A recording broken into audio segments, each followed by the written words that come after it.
even before I got into the industry, Dustin, I always had a passion for astronomy. Right.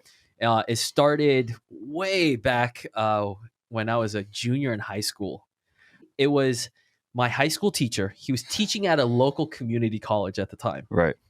And he needed students because he didn't have any students in his astronomy class. Okay. So he came to his chemistry classes and he was like, does anybody want to take a 8-week class? It's 3 units of college credit. I'm teaching it. So wow, that's substantial. 3 units. Yeah, 3 units for a summer class. So you were like, hell yeah, I do. Yeah. You're saving me $10,000. Right. Yeah. And as a junior, you only can do so much during the summer. So I decided to take the class. And the class itself was boring. Mm-hmm. All we did was just watch VHS like documentaries about star formation and galaxies. Sure. So I wasn't really interested at that at the time. But our final field trip was actually out to the Orange County Astronomers desert site out here in Anza, California. And for me, being a city kid, I never had a chance to actually grow up to go camping or to see the night sky. For the first time in my life, I got to see the night sky in its grandeur. And it blew me away. That's all it takes. That's one all it time, takes. one moment. The very next day, I drove back into the city. I looked in the yellow pages. Wow. For if there were any telescope shops in Orange County. Yep. And I was able to find one in Costa Mesa. I don't know if you ever heard of this, Dustin, but Tony, do you ever remember Scope City? Yeah, I remember. So they've been out of business for a while now, but I drove immediately to Scope City and bought my first 90 millimeter refractor. Wow. Because of that one experience. You know, we talk about this all the time on podcasts, but we truly believe that all it takes is one moment. Yes. For people to find this and fall in love with it. Correct. And, you know, I had a moment too. It was a visual it was a Dobsonian looking at the moon. Right. Of all things, because I very rarely do that anymore. Like very rarely. Now it's all photography all the time for me, you know. But that's all it took the first time, because I had no idea what I was doing. You know, you look and it's just this big bright light. And so I didn't even know how focusers work. Oh, wow. You know, like I was looking at this thing and I bought it on Craigslist. Right. And I was trying to figure out, like, this thing must be broken, or maybe it's just so magnified that all I can see, maybe I'm looking inside one crater and I just can't see any detail. But I knew there was only one knob on this thing, so I just started turning it. And then the moon popped into focus and I was done. I was like, I don't know how to go back to not seeing this. Right. Right? Because when you look through a big Dobsonian at the moon, it's like you're there. Yeah. I mean, you are like right on top of this, and you're seeing it from a perspective that looks like when you look down at the Earth from an airplane. That's what it looks like when you look at the moon through a big scope. And so this perspective, I was like, and you can, very few things in life do you experience, and then you're like, that was a life-changing moment for me. Yeah. But it was one of those where I knew when it happened. It was like, I can't go back to where I was just a second ago. So true. Yeah. That was the Anza trip for me, Dustin. The exact same way that you felt about looking at the moon. That was the Anza trip for me, because we got lucky, because my high school teacher actually reached out to the club and actually got a couple volunteers actually came out that night to actually run the club telescope. So not only did I get to see the night sky, the summer Milky Way, I also got to see galaxies and nebulas through a telescope for the first time in my life. Wow. And so for me, it was like, that's it. I'm to be able to experience this is just incredible.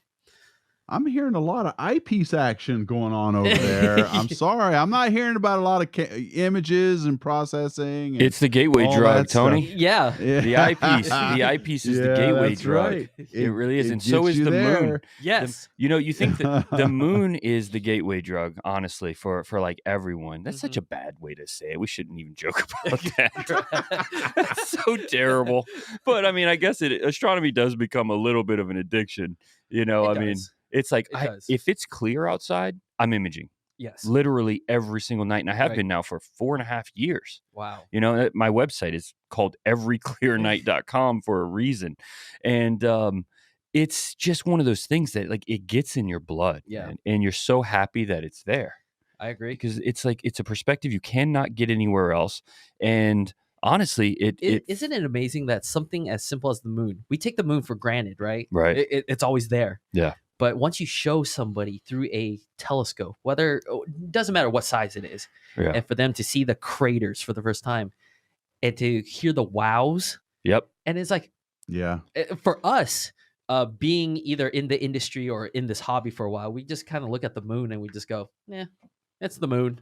And it's not like think about that's a planet. Right. There's a planet right above you Yeah. that you're seeing all the time. Right. So close. And you're just like, oh yeah, it's just the moon. No, that is a planet right Yes. there. Yes. Stuck in this gravitational lock with the Earth. Like this is insane that we get to see this. Right. And we're just like, oh yeah, it's just the moon. Let's just, it's there tonight, whatever. It's a full moon, whatever, no big deal. No, it's a huge deal. It's a huge deal. Yeah. It's a huge deal. Yeah, you move the eyepiece over a little bit to the Terminator, you could see the mountains and the ridges and the shadows. Mhm. It just gets, it's like you're right. It's like I'm on an airplane flying over the moon right now. So It's true. exactly what it's like. Oh yeah, yeah. You don't want to view the moon when it's full. You always want to view it when it's like a solid like crescent moon, Oh. or like halfway full. It's just I like that's agree. the time. It's so Even then, bright. you still end up getting a blind spot on your eye after that. It's like, You remember we were looking at it through the 20-inch Dob, and it's like shooting a laser out, Yeah. having to warn each other, don't stand there more than half a second. After half a second, you lose your retina. So Dustin's out there. Dustin's got it set up on his driveway, and he's out there with his phone. He's out there taking movies and videos of it, so we didn't get a chance to get too close. But it was, that was a good use for a relatively full moon, because it was pretty full that night. it was. And I still like to take pictures of it every now and then, but I kind of transitioned into deep space photography, which is where you live for the most part too, Jimmy. Yes. And that's really what I want to talk to you about, because I've always found it interesting. I think it's so cool how people kind of choose their path through this hobby. It's such a unique hobby. Yes. You can go so many different directions. I mean, you've got lunar, you've got solar, you can do planetary, you can do DSOs. And then even within deep space objects, you've got people that just shoot galaxies. Yes. And then people that just shoot colorful nebula, and the people that just do narrowband, like me, Right. And you've got all these different ways to enjoy it. And then you just have visual, and you have all this stuff.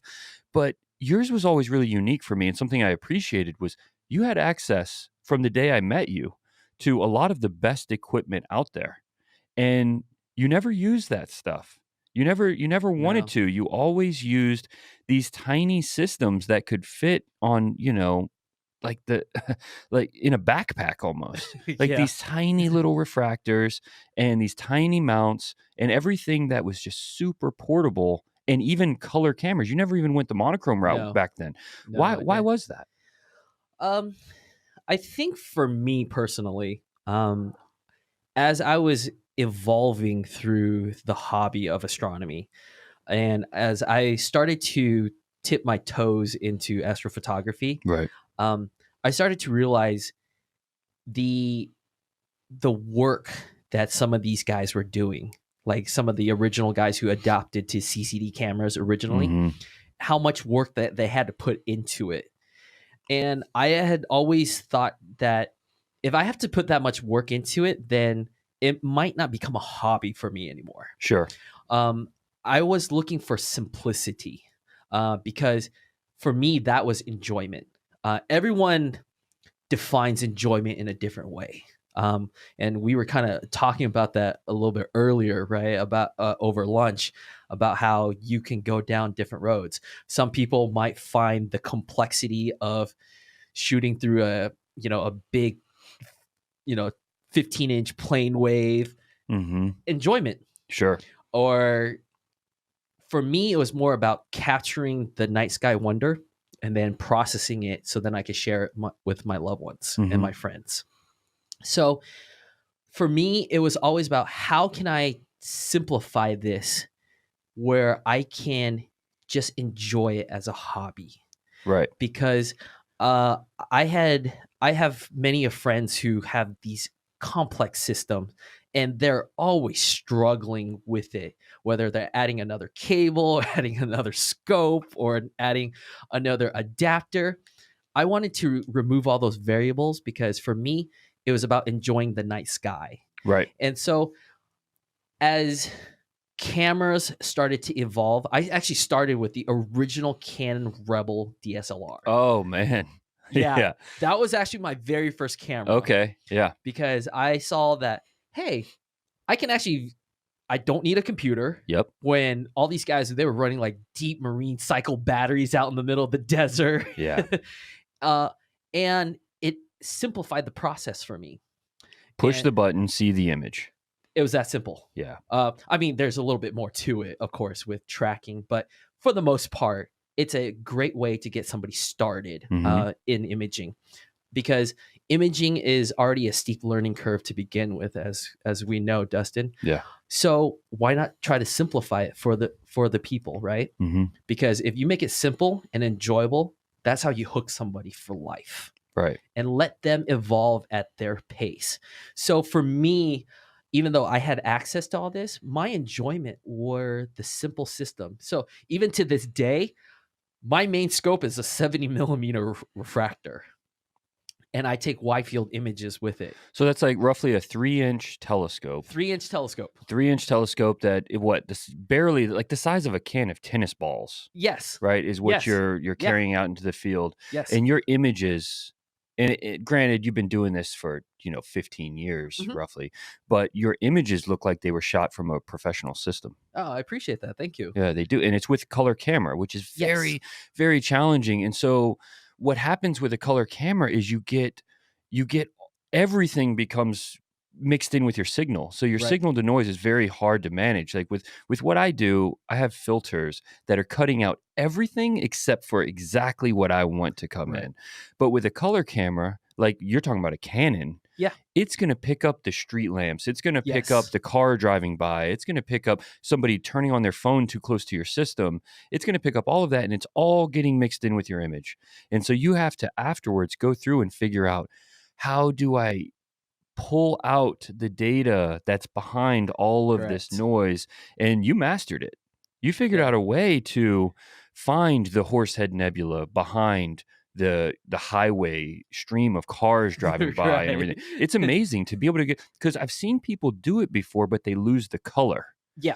They can pull the structure, but they lose all the colors. But your colors look like narrowband images. I mean, they're I appreciate that. Thank super you. colorful. So how did you refine that process?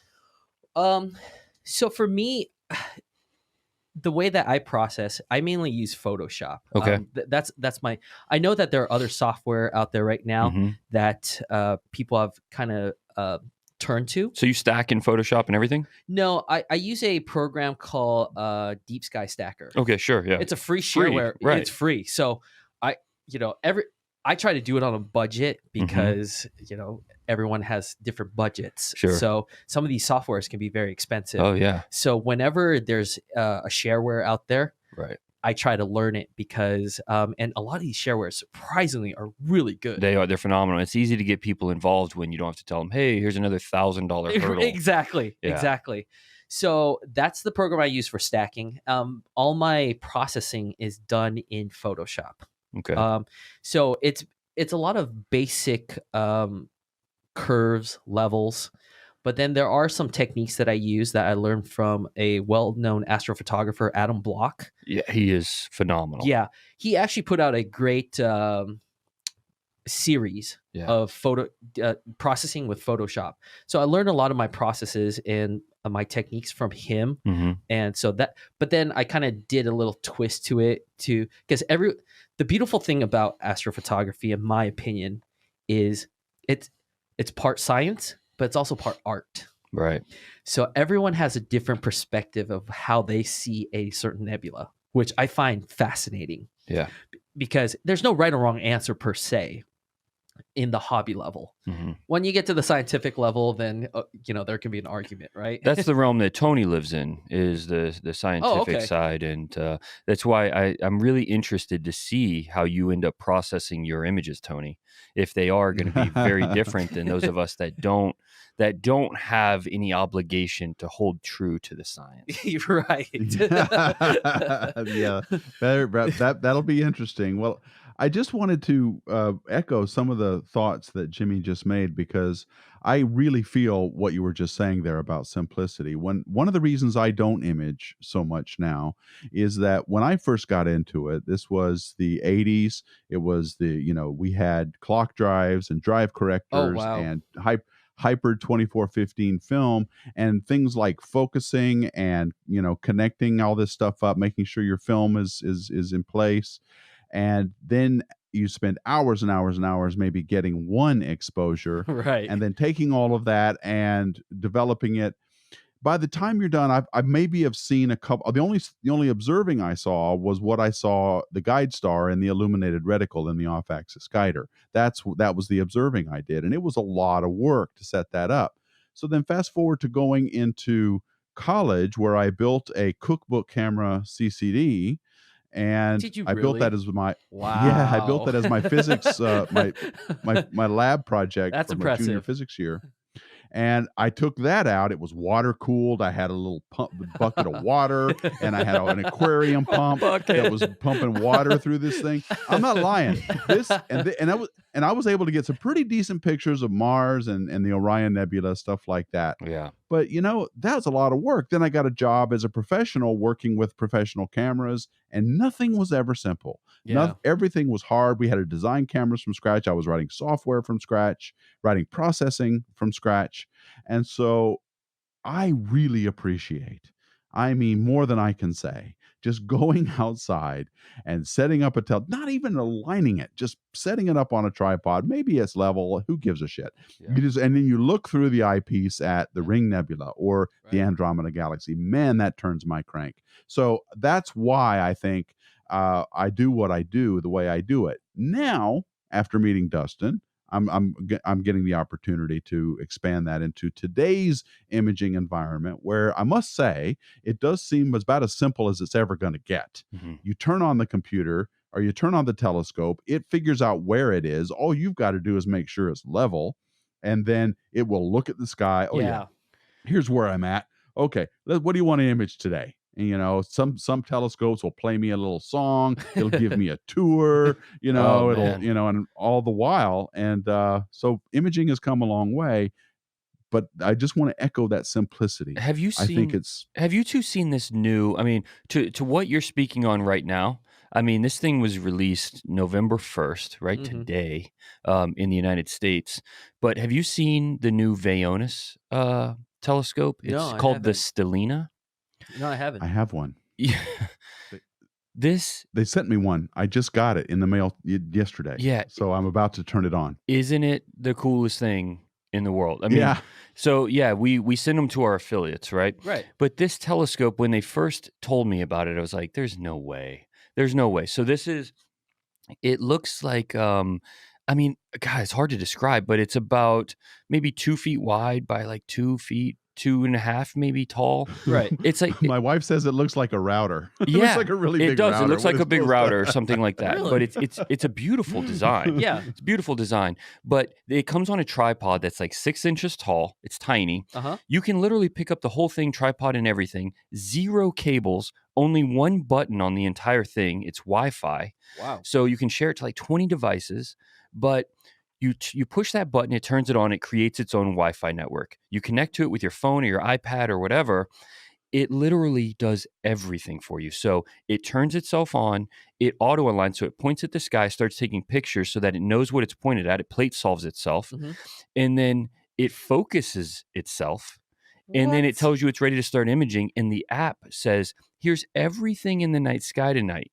So whether it's planets or deep space objects or whatever it is, You click on it, it will tell you all about those objects, move to it, and start taking 10-second images of it That is and incredible. stacking them in front of you in That- color that's on your incredible. phone On your app. or your app Yep. or whatever. And you can That save is them at any incredible. time and share them to Instagram or Facebook or whatever. But you're watching it build in front of you. So I'm Wow. running these images Yeah. into my house, onto my TV inside, watching them stack. While everybody's just hanging out, you just watch these images stack. That's incredible. It is the craziest thing. And literally, you need no experience. I've had people do it that have never, ever touched the telescope before because there's no polar alignment, there's no balancing, there's not even a single cable, Wow. nothing. So you don't have to worry about like bringing an additional battery. It has its own little battery that you charge. You know, that's really exciting to hear because that's going to allow more people to actually get into astrophotography. Exactly. I think it's a completely different group. Like, I don't Yeah. think the people that have been out building observatories and Right. running 45-minute exposures, it's probably not for them. It's for the families. It's for people Right. that want to experience space but don't want to be invested in so much time and all of that stuff. But I think it's a slightly different market. I mean, we carry it here, but the people that we found that are interested are the people that are just like, I want to do this, but I don't Right. want to I don't want to learn Photoshop. I don't want Yeah. to learn all this. I want something that does it for me, but I can still explore the universe. Mhm. And so it's about $4,000 for the unit, but it's complete. It's the camera, the telescope, the mount, the everything. That's actually really reasonable when you think about Yeah, I think everything so. that you just listed. Oh yeah. Yeah, it's got. I think it's got Sony sensors on it, so they're really quite nice. And I'm excited about the science communication aspect of this, of setting this up. Everybody getting the app on their phone, up to 20 people can be looking through this and watching it and saving it on their phone at the same time. I don't know. I'm excited about the sort of star party aspect of this whole thing as well. Just getting people like on a sidewalk or something, Oh, wow. looking at what they're and just connecting and getting their own images. So Oh. it really is a pretty cool thing. Has anybody tried this telescope out under like a dark sky? I ran it from where I live here. So I did it one night on the beach here. Okay. And so, the beaches are relatively dark. They're not super Yeah. dark. And then I did it from San Marcos, Okay. which is right under a street lamp. Yeah. But it still worked, I got pictures of the Veil Nebula from San Marcos, right? with this that thing. much light pollution. Yeah, with that much. I mean, right under a That street is lamp. incredible. It really is. Yeah. And then what's more incredible, I think, is right after that, I pointed it at Saturn, Mhm. and you can see Saturn and the rings and everything. It's like, man, even the telescopes I'm using, you have to pick one or the other. Right. Like, am I going to shoot deep space or am I going to shoot Yeah. the planets? Right. Not both. But this thing just took a picture of it and just like auto cropping, like showing me the image. I'm amazed. So I've got the neighbors walking by, like, what the hell is this thing? I'm like, I don't know. It's magic. It's magic. It shouldn't exist for like another 15 years. I don't know. But they just released them Wow. today. And yeah, we have a great relationship with them, and we brought them into OPT. As soon as I saw it, I was like, this is game changing. This is Yeah. awesome. It's a completely different part of the community now that can be developed because of the simplicity. Wow. That kind of blows my mind right now. Yeah. I'm kind of in awe. I know. of, I've got one. I've got one here at my house, man. I'll let you shoot it. Probably Okay. tonight even. I'll let you take it and shoot it. You'll Okay. be blown away by the simplicity. Wow. But yeah, one button. That's awesome. One They button. sent you one, Tony, because I mean, I'm telling you, they're a great company. They're very cool, and just being able to take this Yeah. thing and set it down anywhere. You go camping, you're just like, I'm just going to set this thing Yeah. down, turn it on, come back in 3 minutes. It's auto aligned, and I've got all the images on my phone while we're sitting here by the campfire. And it's Yeah, also great, it's, in my opinion, that it can also get young kids interested as Exactly, well. man. The kids can run it themselves. Yeah, they can run it themselves and actually get interested in science again, which It's is cool. I've always been a proponent of. Right. You have to make it simple for people to enjoy it. Yeah. And Tony, Dustin, as you know, being in this hobby, some people just like to complicate it a little too much. Why do you think that is? I think, in my opinion, I think part of it is people like to overthink it a little, and they also like the challenge. Sure. Because a lot of these hobbyists, I think they have a vision of what they want to do, and so they have this idea of, okay, how can I get there? And they experiment and they try so much to try to get to that goal. Sure. And there's nothing wrong with it, but I just sometimes look at it and I just say, that's great for you, but how are we going to help grow this hobby? Mhm. Because even when I started in this hobby, there were so many more people who went to star parties and who, got together to enjoy the night sky together.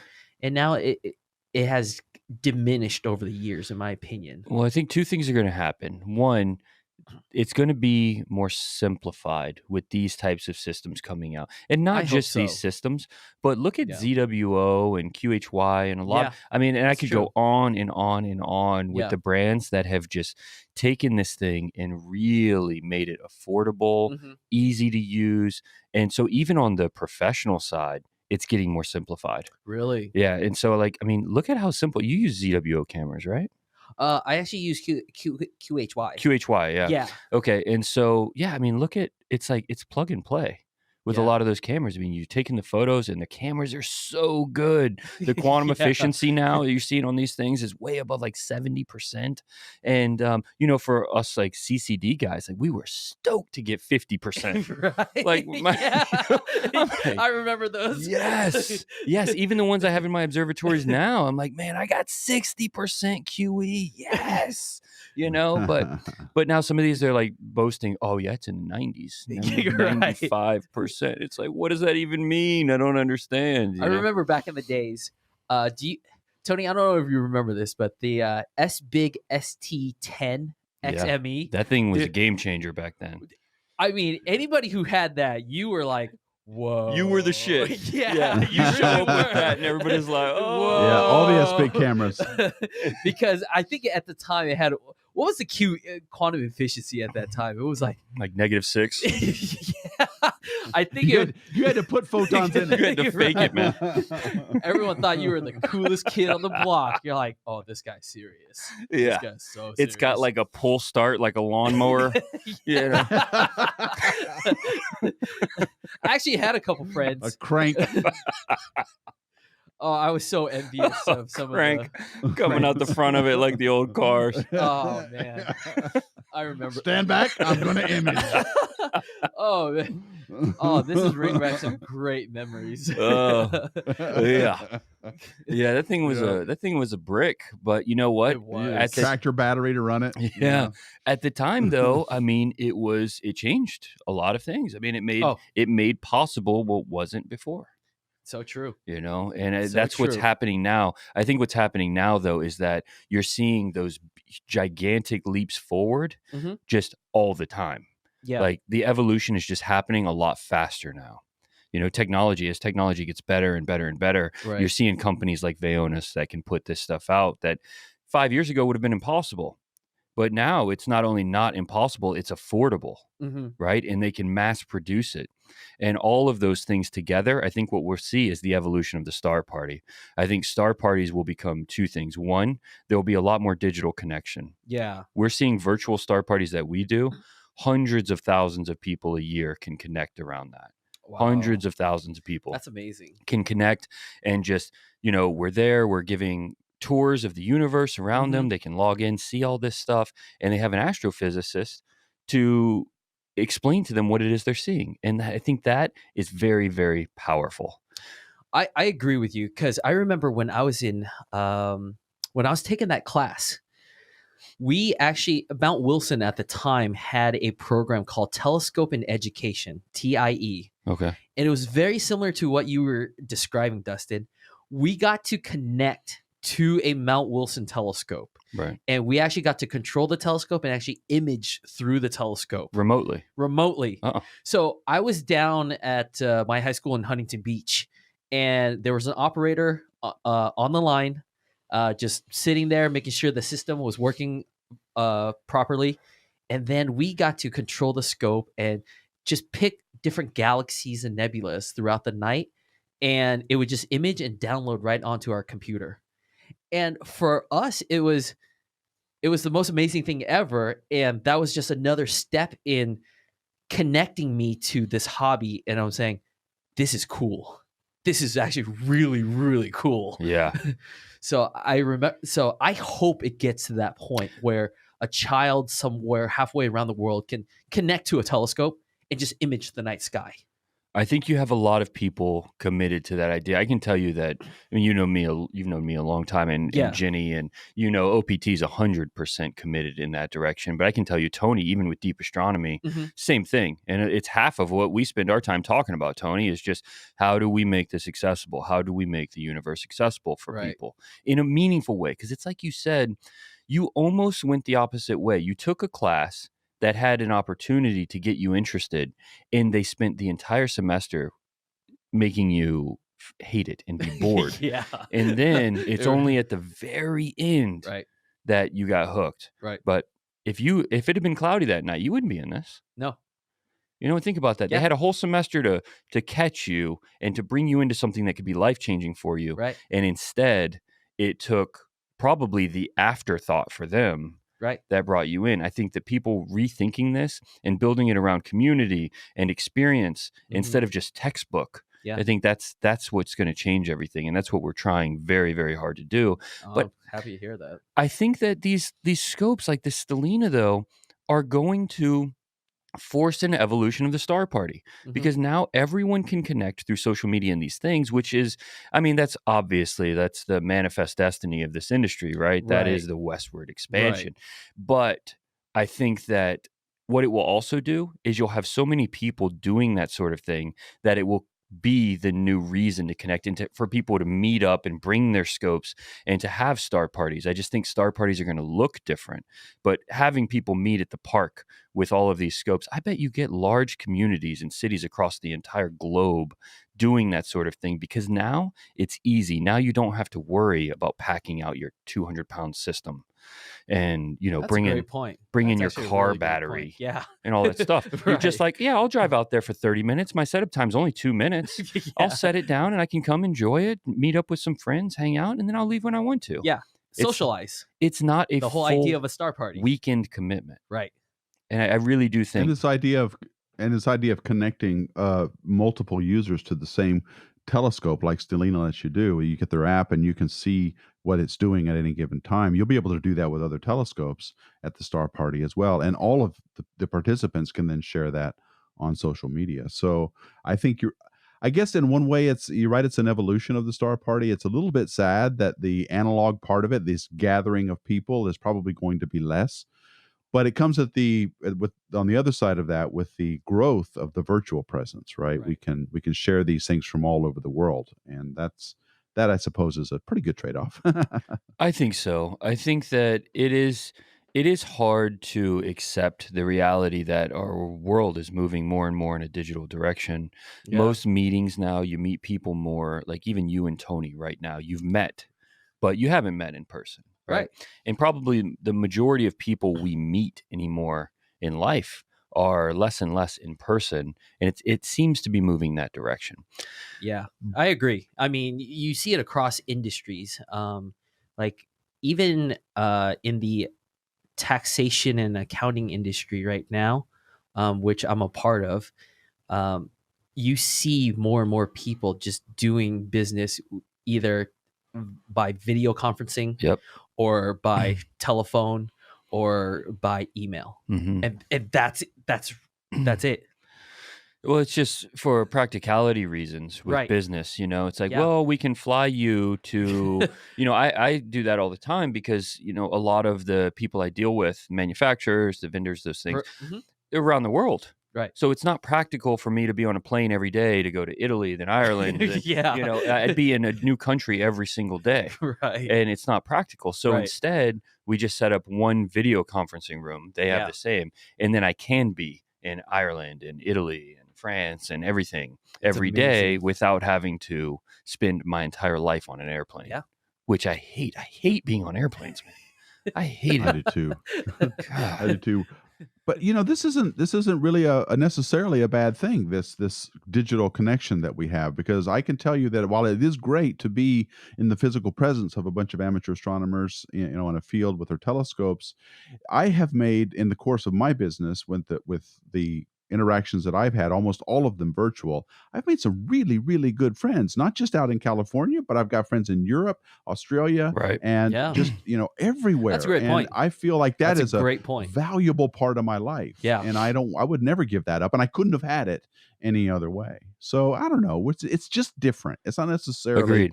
better or worse, Yeah, agreed. And star parties, this might be a better way for all of us to connect. Certainly for the people who want to enjoy the night sky but could never afford, say, a $4,000 STELLINA, they can still enjoy it with friends wherever they are in the world, and that's pretty cool.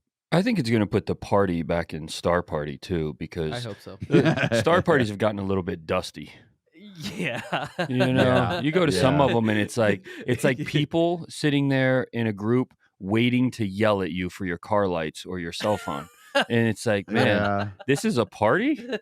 This is a party? Yeah. Like Bunch of septuagenarians. Yeah, some of these astronomy clubs are a little bit scary. Yeah. I had people. So I drove into a club in California here, and I was going around to the back of it, and it was like not even dark yet, man. It's not even dark. And come in, so the lights are on, moving through. They followed. I bet they walked a quarter mile to come over and tell me, just so you know, that when you cross that line, those lights are off. And I was like, just so you know, it's not dark outside. But thank you. Thank you for the heads up. Yeah. But it's like, man, it's like that's why they're there, is to come tell somebody, turn your lights off. Turn your lights off. It's like, God, man, like, how is this the party? Like, we should be trying to make people excited. And I agree. I think that these new ways of connecting and connecting a lot of people, a lot, are going to be very, very good, not just for the community, but for the industry as a whole. Mm-hmm. I agree with you. I'm really excited about this new telescope, though, that you're talking about. Wow. Yeah. Oh, that is. I'll show it to you after this. Game But changer. it is, man. It is. It's really cool. And I honestly thought, I was like, man, it's got to be like gimmicky. Yeah. There's no way this technology exists yet, or I would know somebody's working on that.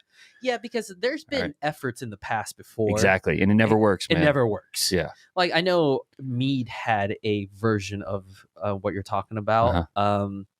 And it just was never really there, if that made sense. Great idea. Yeah. Execution became a little too challenging. But I think what it is, it's because the technology at the time that Meade was doing it was right on the edge of it being possible. They were a little bit early. Right. And since then, I know that Meade's made like huge, gigantic leaps forward. Right. But at the time that you guys were trying to do it, it just still wasn't quite there. You know? I would agree with you, because it was an older sensor. And but now. Yeah, the first time I used it, I sat there. I realized that the image was coming in, and I was just like staring.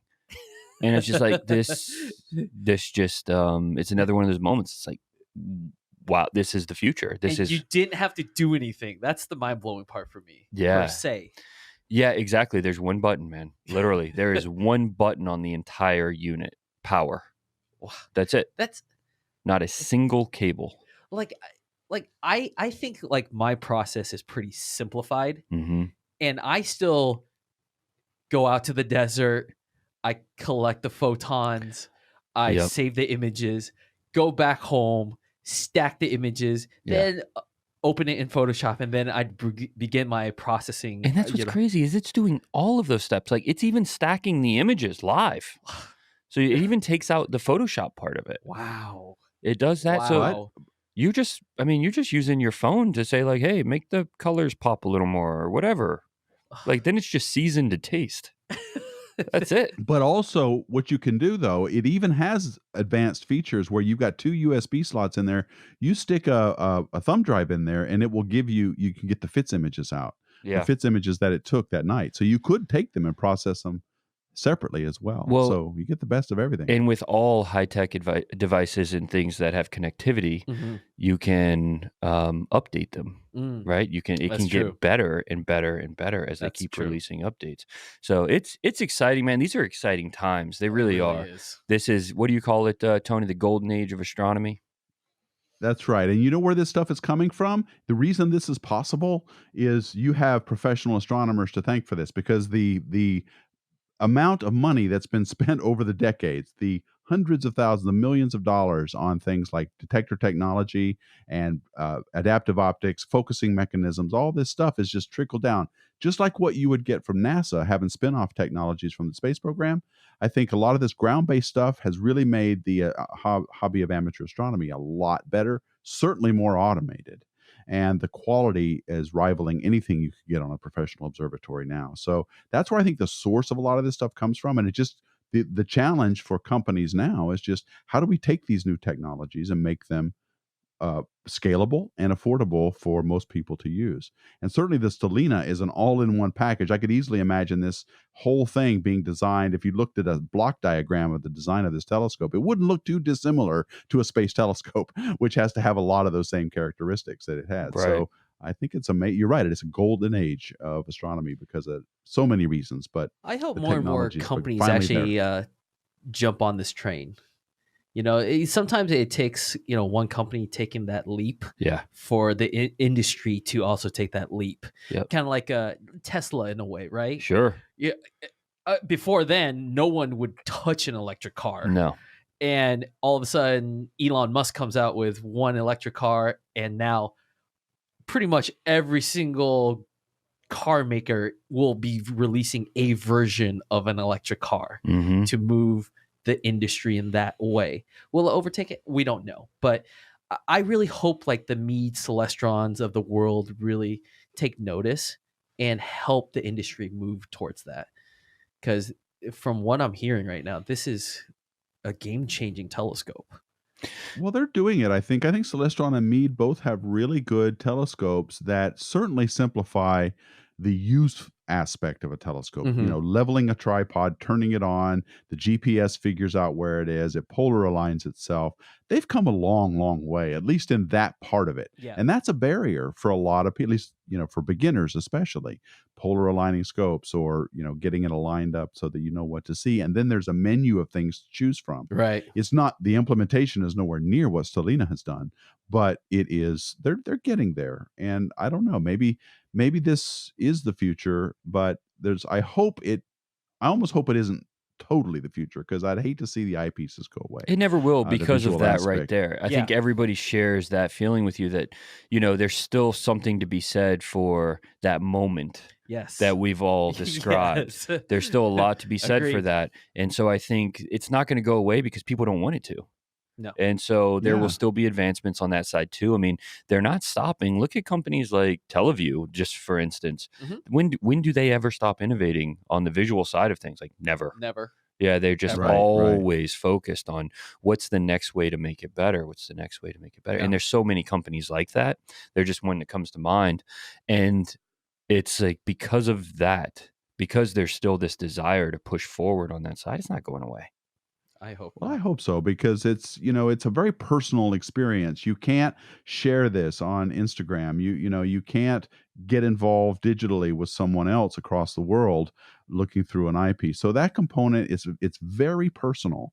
And I think that with the scalability of what we've just been talking about, of meeting people all over the world and connecting to telescopes that aren't even in your continent, then this might suffer. I don't know if there's going to be enough of an impetus to go from, oh, look at this cool image I took on a STELLINA from across the way here, to buying their own telescope with an eyepiece and setting it up. I just don't know if they will make that connection. I hope they do, but it's going to be interesting to see how it plays out, because the future is in the detectors and in the technology that gets these images out. So I don't know how many more innovations we can have in optics for visual. If I'm being honest, I don't know what more you could do. Maybe make coatings better. I don't think it's ever been wise for anybody involved in science to say it's as good as it will ever get. Well, I know, and I'm sure there will be some kind of technology that When that is can that worked out? refract light with no limit, no images or lenses at all. Maybe that can happen. I just worry about it. I hope I'm wrong, and just hope the innovation keeps coming on that side of it too. Okay, well, what So, we're it's an hour Yeah, already. this hour I've been flew sitting by. here look. This Yeah, hour all flew right. by. That's Okay, how that cool. happens. Yeah, all right. Well, so Jimmy, what's going on with you right now? What are you up to, and what are you getting ready to do? Well, right now, I'll be getting ready to go out to the desert this weekend. The weather looks good. I'm still imaging. As we, I don't go out to the desert as much as I used to. What camera are you using now? QHY10? Yeah, so it's a QHY10? Yeah. one-shot color camera. APS-C sensor. Yeah, APS-C sensor. It's like 24 megapixels, isn't it? Something like that. I forget how many megapixels it is, but Yeah, I don't know. I think it's. it was one of the original Sony CCD color. It's an awesome sensor. camera. It was the first camera I ever owned. Yeah, it's been a workhorse for me, absolute workhorse. And for me, it kind of goes back to what I was saying earlier about the simplicity. I love the fact that I don't have to spend multiple nights or evenings trying to take shots of different channels of color. That's the different worlds you and I live in, because I spend an entire week on a single image. Right. You know. And there's nothing wrong with that, of course. Yeah. It's just what do you want out of it? And for me, the one-shot color cameras, they give you the results right away. You could share it. You could be proud of what you do. And so it just makes it so much easier, because I dabbled in monochrome cameras for, I want to say, a month. Took it out to one star party. Right. And I was like, okay, this is not for me. Yep. So now most of my imaging is actually done for my backyard because of You're using a TRIAD filter. Yes. That's right. Yes. Yeah. You got a TRIAD when they first came out, When right? they first came out. Yeah. How you liking it? Oh, it's we talk about game changing. Yeah. That was another filter that was game changing, because all of a sudden I didn't have to pack up my SUV, drive 2.5 hours fighting through traffic. Yeah. Because anymore, to try to get to the desert, now you have to fight through the especially where you live, man. Yes. Where you live up there, that is impossible. Yeah, I'm from the Orange County, God, California. You got to area. be on this side of the county line. Exactly. If you do, exactly. It's not where the traffic up there, man. I never go north. I can't say I blame you, Dustin. Yeah. So for me, the TRIAD filter has been a game changer in the sense that I can set up from the comfort of my backyard. Right. And not have to worry about the weather, because if there is bad weather, then I can just go in and relax at home. Right. Or go do something else. Yeah. Whereas when you go to the desert, and I'm not trying to deter anybody from going, but you have to be more conscious and more prepared of. And it's a full day journey. And it's a full day journey. So most of my imaging is done from the backyard now because of the TRIAD filter. It blocks out nearly all of the man-made light, and it just allows me to capture the data from the actual nebulas itself. Yeah. And so when OPT came out with that filter, right, I was so fascinated by it, and of course I jumped on it. The first night I tested it out, I knew right away that this was going to change how I did my hobby. Yeah. Because now it, again, simplified what I was trying to achieve. There are no more long journeys for me to go and to try to capture the night sky wonders. I can't tell you how many times we've heard that. You know, Really? Are you using the TRIAD or the TRIAD Ultra? The original TRIAD. The original TRIAD, yeah. So you can still do relatively short exposures, yes, and you still get that really strong hydrogen signal and everything. Exactly. It's exactly. pretty. It's awesome. You know, when we made that filter, we spent about 6 months producing filters that did not work to get to that filter. Oh, no kidding. It was a real challenge. I mean, we went through so many manufacturers trying to get it to work because it's so narrow. The idea, there are a lot of filter companies that are like, oh, we're going to make a multi-band filter. Right. But what they don't tell you is like, oh, this is 12 nanometers on one channel, 18 nanometers on the next, 18 on the next. And it's like, okay, so you have a normal light pollution filter. Right. You don't have a true narrow, like super narrow band multi-channel filter. Yeah. But ours, we were like, no, we want these to be like 5 nanometers or under. Right. Right. And so like the TRIAD Ultra is like 4 nanometers across the board, 3 nanometers on some. I mean, you can point that thing at a street lamp and just shoot right through it. You know, and that's the idea, is like, let's make even the standard triad. Right. It's, I think hydrogen's at 3 nanometers, something like that. So it's which like is really narrow. super narrow. That's I what mean, Hubble uses. Yeah. I was about to say, that's like full moon conditions, Exactly. and you can still image. The moon does not matter at that point. It doesn't matter. And so, but because we had these like super strict guidelines that we were trying to stay within, the manufacturers, the first like 7 were like, this can't be done. It can't be done. And the last one was like, we think it's possible. Like, the physics says it's possible, right? Yeah. The coatings are possible, but we've never done anything like this. So it's going to take a long time, and we're not fronting the cost of that development. Wow. So we didn't know if it was worth it or not, but we were just like, if we can make this, yeah, it will solve that problem permanently. right. The one you're talking about. Right. And so we just went for it. And honestly, for about 5 months, we thought we failed. We thought we just spent a ton of money on something that will never work. And well, then I'm glad you were persistent. They called us. Team were persistent. They called us and they were like, hey, we got something to send you. And we're like, okay, cool. And they sent it and they were like, just test it out. Tell us what you think.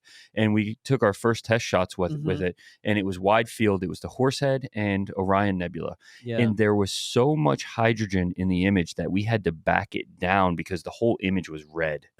It was like, oh my God, this is shot from the parking lot. Right. Under all of these street lamps. We were like, this is it. We solved the problem. We did it. Oh, wow. We did it. And that was the original triad. You never told me this story. This is fascinating. Yeah, because at the time it was a really scary story. You got one of the first ones, but at the time we were thinking, what did we just do? We bought, 3 nanometer filters. Yeah. Some of these triad filters can be $1,000 a piece. Right. Imagine making those every day that are just like paperweights. They're useless because we weren't going to sell it. They would tell us like, well, we can back it down and we can make more like what's already out there. But like, if it's not going to solve the problem, we're not doing it. Right. And so we just kept pushing. And then, we got there and we developed the Triad, and then we developed the Triad Ultra, which took it even a step further. And I can't tell you how many times we get letter or mail on a daily basis from people that are just like, this changed the way I shoot forever. I just use a color camera now, and I use this filter, and I just stay at home and shoot right through my street lamps. Yes. Why not? That's literally what I do, Dustin. Yeah. I have a flat area in my backyard. That's cool, man. And That's cool. I just put in that 70 millimeter refractor. Yeah, and then just pull it inside when you're done. Just pull it inside when I'm done. Or if I'm really lazy and I want to, I'll just put a cover on it. Yeah. And if like the Telegizmos 365 covers. Exactly. Yeah, those things are awesome. Yeah. So it just has made it, for me, like something like the Triad has made astronomy like so much more enjoyable again. Right. In that I was starting to get a little frustrated with the journey to try to even get out to the site, to a dark site. And for the Triad to come out, it sparked another, it lit another fire in me again. Yeah. That I can now not worry about that. Right. And go back to just enjoying imaging the night sky. I'm so glad you're enjoying it, man. And they're expensive. So they're the most expensive filters out because of what the technology that goes into it. They're expensive to produce. Right. We were trying to get the price down as much as possible because the staff's like, do you think somebody's going to spend $300 on a filter? But ultimately, when we kept doing the meetings, we're like, I would. And the reason I would is because I'm not spending $50, $60 in gas every time I go image. Right. I'm not spending a full day going out to make this happen. I'm not having the clouded over nights after I drove 6 hours to get there. Yes. I can do That's this a big from one my for me. house, and I save money. Right. By not having to do all of those other things. But they were like, yeah, but will people really think that way? And I was like, I think they will, because like the convenience is worth a lot. Yes. It's worth a lot. And so we just put it out there not knowing if people would reject it or not. It became the top selling filter that we have. I mean, we carry everything, and it was the top selling filter within 3 months. That's amazing. Yeah. I had never heard this story before. That's fascinating. Yeah, it was a wild ride, man. It was crazy. But, we have projects going on here all the time. And that one it happened to just work out, but only because, we just kept pushing. And I can tell you there were probably 4 or 5 times that we talked about, like, should we stop this? It's a very expensive venture to try to develop. And, It's actually Ginny and Ian here. They were just like, look, but if we can get it, man, it changes it solves a problem. And that's what we keep saying we're trying to do. Let's solve problems. Just keep pushing. And it worked. That's awesome. Yeah, it's cool, man. I'm glad you're enjoying it. Oh, I don't leave without it. That's cool, man. That's awesome. Yeah. I don't go anywhere without it. Yeah, that's awesome. Cool. All right. Well, I guess we'll wrap it up there unless you guys want to keep going. Are we? No, we're already at $1.05 here into it. All right. Okay. All right. Well, I guess we'll wrap it up there. Our guest was Jimmy Nguyen. He's an amateur astronomer out there with Dustin Gibson. And he, thank you for joining us, Jimmy. You. It's been great talking to you. It's good to meet you as well. Same here. Well, good. All right. Well, good luck with imaging, Thank and you so much. Keep us posted on how you're doing. And yeah, you want to check out that STELLINA. It's pretty good telescope. Oh, absolutely. We'll do. All right. So on behalf of Dustin Gibson, I'm Tony Darnell. Thank you all so much for listening. And as always, keep looking up.